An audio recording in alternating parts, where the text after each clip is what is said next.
नमस्कार,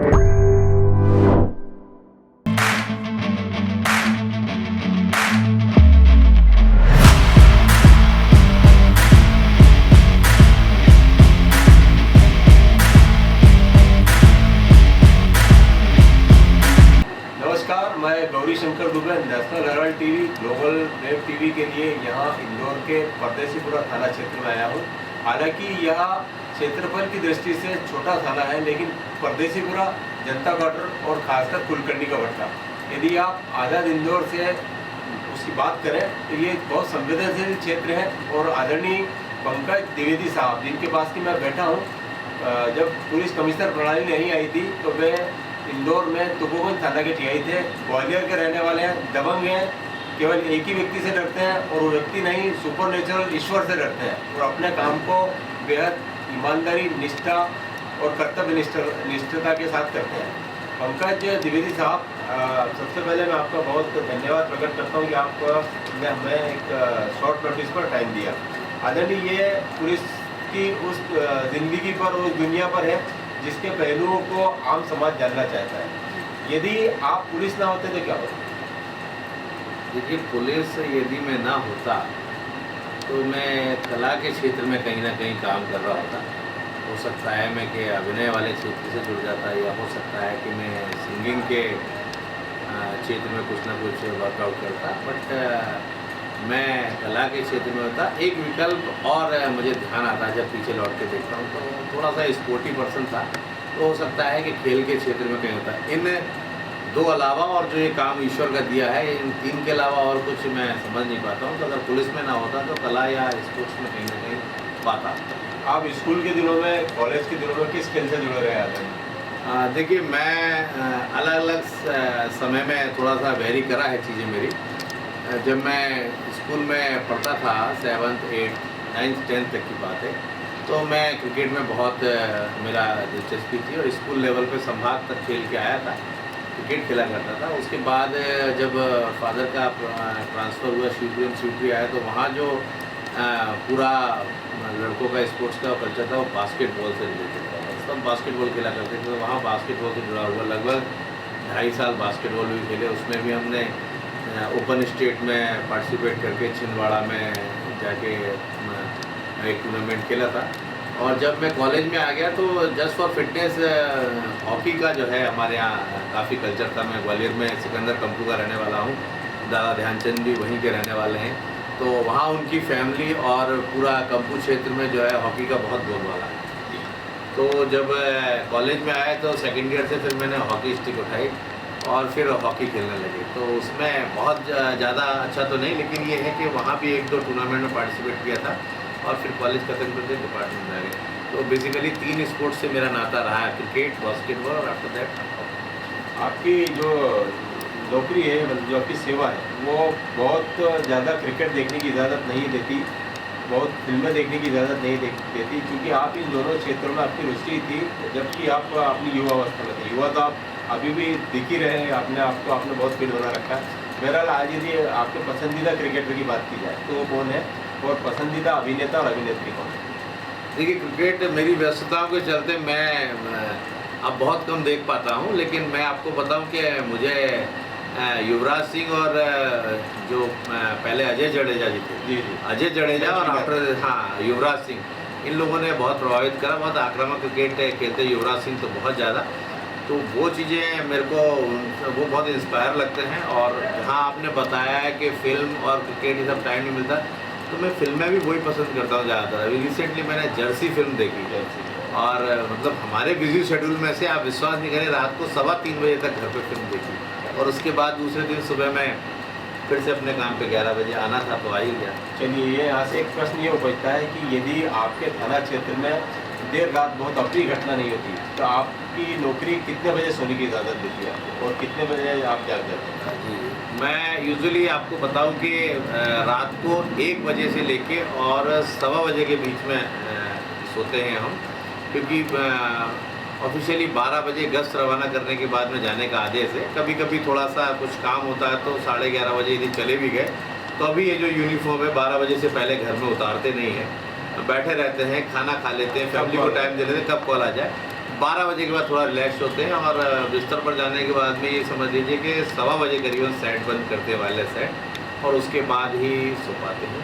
आदरणीय पुलिस आयुक्त प्रणाली में हरिनारायणचारी मिश्री जी, आदरणीय हरिनारायणचारी मिश्री जी ने आप इंदौर पुलिस के जितने भी SHO हैं उनके लिए अनिवार्य किया कि आप अपनी टीम के साथ इवनिंग वॉक जरूर करें, पैदल मार्च करें, जिससे डिसिप्लिन भी मेंटेन होता है और आप लोगों को उतना चलने को मिल जाता है कि कम से कम BP शुगर से पुलिस विभाग दूर रहेगा। जी। तो आप इसके अलावा भी अपने लिए पैदल चलते हैं आप? जी, मैं अपने लिए भी पैदल चलता हूँ। एक्चुअल में थोड़ा सा फिटनेस पे ध्यान देने की आवश्यकता मुझे भी महसूस होती है। मैं भी 45 अबव जा रहा हूँ अब, तो मैं थोड़ा सा समय निकालता हूँ खुद के लिए, करीबन 1.5 घंटा। और जो शहर के निर्देश हैं उसमें भी जैसे ही मेरी व्यस्तताओं में से मुझे समय मिलता है तो पूरी टीम को लेके वॉक पे निकल जाते हैं और उससे क्षेत्र भ्रमण भी हो जाता है, एरिया डोमिनेशन भी हो जाता है और कभी कभी लोगों की कुछ समस्या होती है तो वो ग्रीवांस भी वहीं की वहीं उसी स्तर पर निपटा दिए जाते हैं। आपके खून में हॉकी है, आपके खून में बास्केटबॉल है, क्रिकेट है।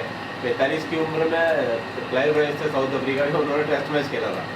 मैं केवल एक ये जानकारी लेना चाहता हूँ कि पैदल चालन के अलावा आप फिटनेस के लिए किसी खेल को हफ्ते में 1 बार 2 बार खेलते हैं या जिम करते हैं आप? नहीं मिल पाता, खेल के लिए मौका नहीं मिल पाता।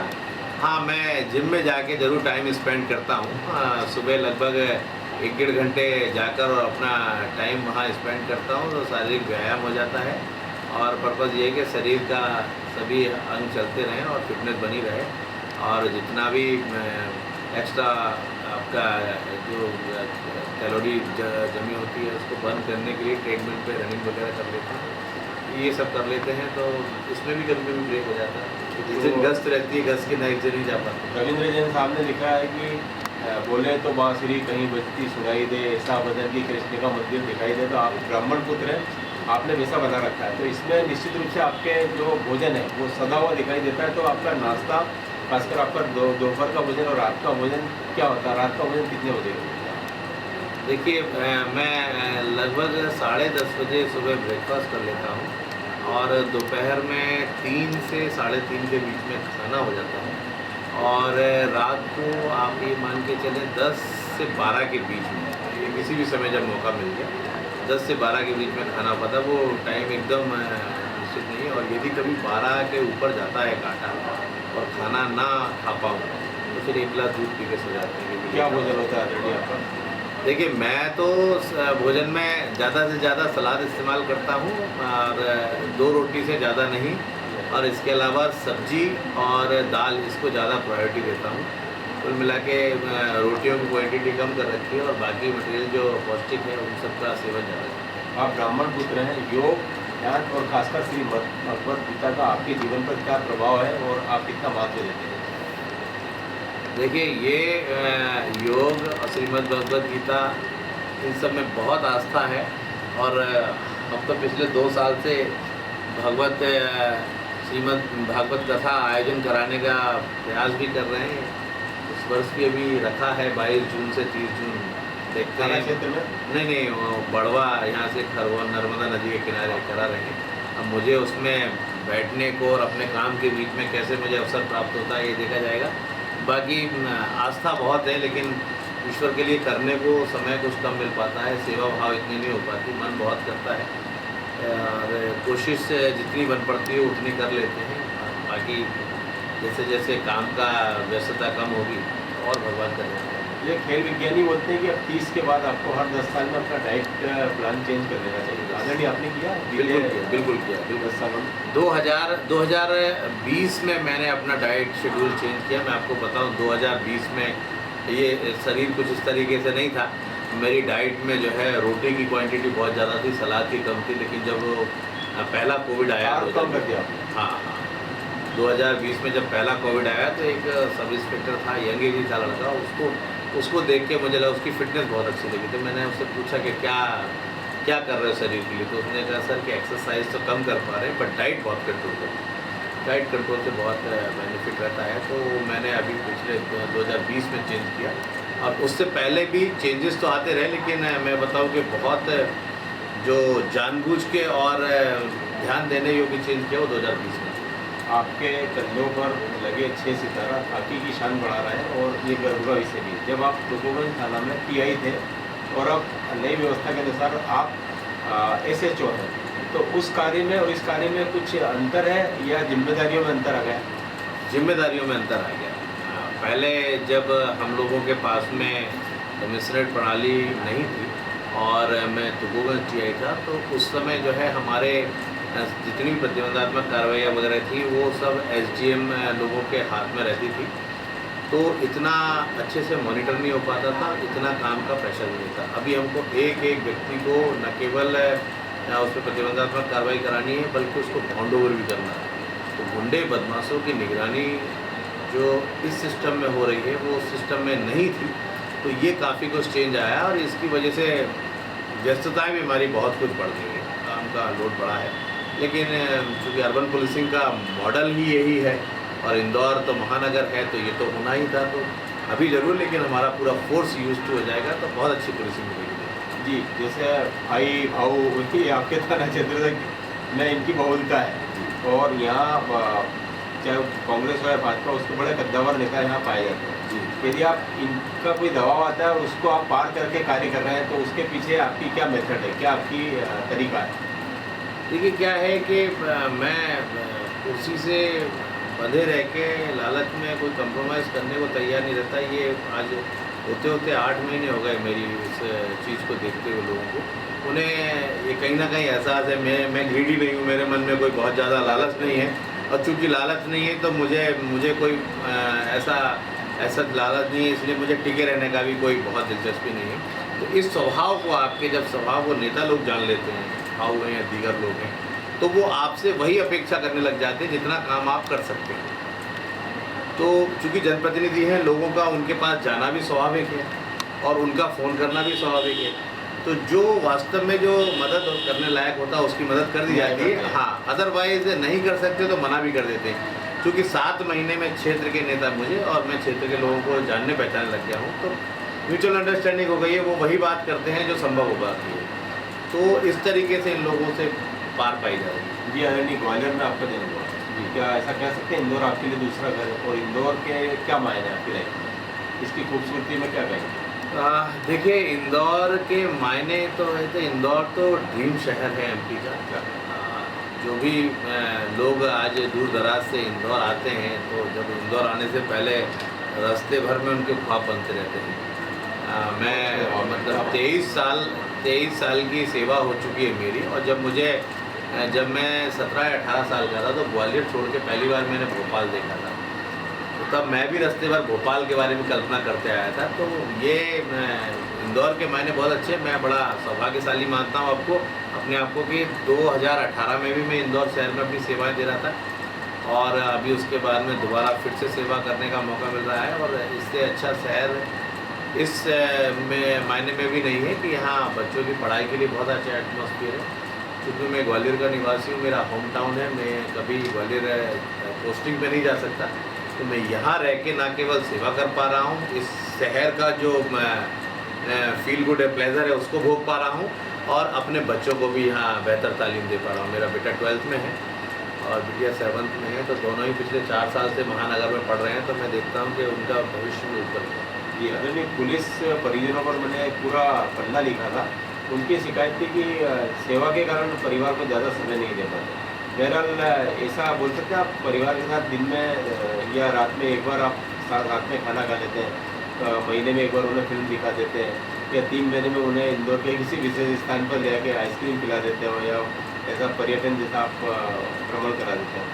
देखिए गुंजाइश है, इतने की गुंजाइश है, मैं आपको बताऊं। खाना तो ऑब्वियसली खा ही लेते हैं साथ में, और एक दूसरे की समस्याएं भी शेयर हो जाती हैं। बाकी ये मूवी के लिए भी इतना मार्जिन मिल जाता है, और इसके अलावा कहीं 2-3 महीने में विज़िट कर लें, इतनी भी गुंजाइश है। बट ये है कि मेरा टाइम शेड्यूल और मेरे बेटे की पढ़ाई, फिर मेरी वाइफ के अपने पारिवारिक दायित्व, ये सब एक कॉम्बिनेशन में बन के आ जाएं और वो हो जाए, वो हो नहीं पाता। तो थोड़े से कंप्रोमाइज़ बने ही रहते हैं, कभी मैं बिज़ी हूँ, कभी बच्चा बिज़ी है। लेकिन हाँ, जितना आपने बताया उतना सब कुछ संभव है, और समटाइम्स कर भी लेते हैं। परिवार के साथ आखिरी पर्यटन यात्रा और आपके सपनों की भारत के किसी शहर की पर्यटन यात्रा जो बाकी है? बहुत सारी बाकी है, अभी तो कुछ नहीं देख पाए ये समझ लीजिए। अब मैं लास्ट टाइम अपनी फैमिली को लेके मैं गैंगटॉक गया था, नॉर्थ सिक्किम, और वो 2015 की बात है। उसके बाद सिर्फ 2 दिन के लिए मैं एक बार शहर से बाहर, जब मैं 18 में था तो त्र्यंबकेश्वर, नासिक और साईं बाबा वगैरह गया था। इसके अलावा जा नहीं पाए, बीच में 2 साल तो कोविड के कारण ही चले गए, तो नहीं जाना हो पाया। तो बहुत कुछ बाकी है अभी।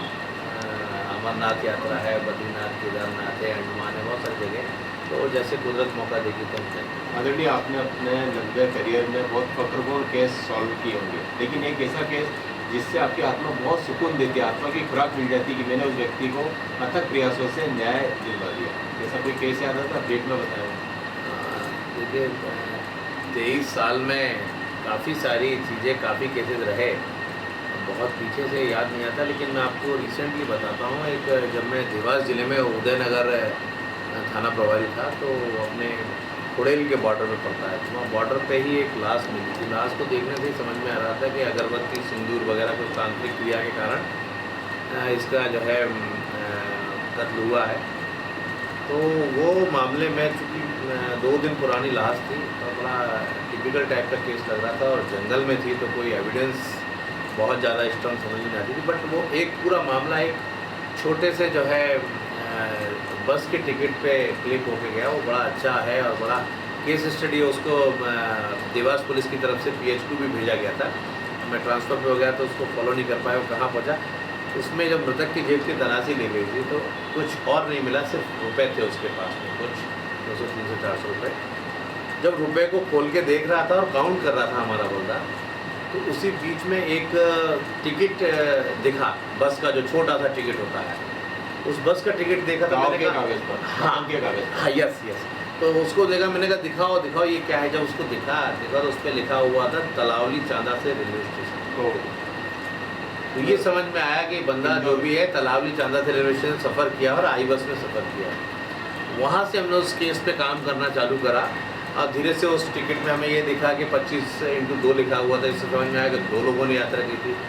फिर टिकट के नंबर के आधार पर हमने बस डिटेक्ट कर ली। अनफॉर्चुनेटली बस को जब स्टार्ट किया गया तो ट्रिम करने के कारण उसका कैमरा नहीं चल पाया, अदरवाइज़ वो फुटेज वहीं मिल जाते। लेकिन ये समझ में आया कि वहाँ का काम है। हमने जब तक बॉडी यहाँ एम्बायज आई तब तक हम मृतक को आइडेंटिफाई कर चुके थे कि तलावली चांदा से गुम हुआ, पवार करके सरनेम था, कोई वो व्यक्ति थे। तो हमने मृतक आइडेंटिफाई कर लिया। अगले 2 दिन में हमने बस भी आइडेंटिफाई कर ली, कौन सी बस से यात्रा करी, लेकिन बस का कैमरा चालू नहीं था तो बहुत दिक्कत आई। फिर हम लोग खोजते रहे, खोजना कम नहीं करा, और चूँकि कंपेल तरफ मिली थी तो हम गाड़ियों को देख रहे थे कौन सी गाड़ी से आएगा। तो वो एक व्यक्ति जिस पर घर वालों ने डाउट बताया तो उस कैमरे में कंपेल से लौटते हुए मिल गया। वो 72 ईयर ओल्ड बुजुर्ग आदमी था।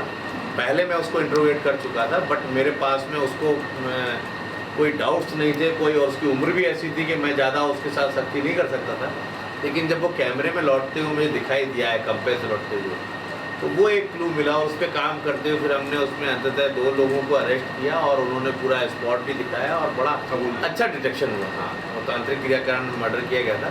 बड़ा अच्छा डिटेक्शन था और बड़ा संतोष मिला उस काम को करके कि हम इसको कर पाए।